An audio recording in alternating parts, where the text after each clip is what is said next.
今次开始来关心劳动部劳法署发生公务员行底路的事件，前北分署长谢依荣洪指控涉嫌伫工课场霸凌，而且滥散用公款送礼，专案依照贪污治罪条例侦办。今日翻点过，伫半暝啊1点外，谢依荣奉上申报地检署复讯，北分署社工的主管是以10万块交保。也若伫拄则上新的消息，检察官透早5点已经甲谢依荣申请羁押禁见。也若10点，劳动部嘛召开记者会，对外公布这一个案重新启动调查的调查报告。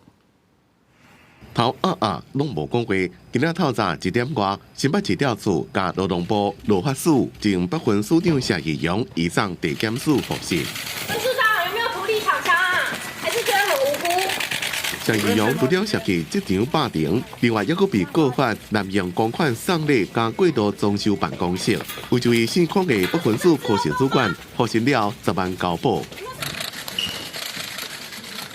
霸凌案逼在1个月嘅检调昨分做22路，所查劳法署北分署加谢依荣徛家顶所在，倒回谢依荣等23人。他现在做这么应对，坦然面对还蛮平静的。他应该看你讲的是什么事情啊？对，我应该还好。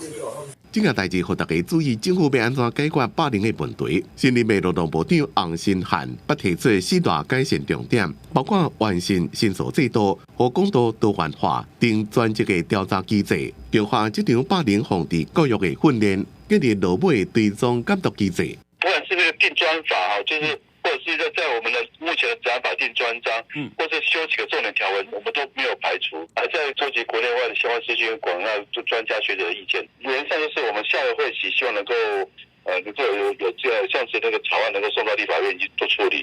职场霸凌要安怎防治？职案署讲不排除要定专法。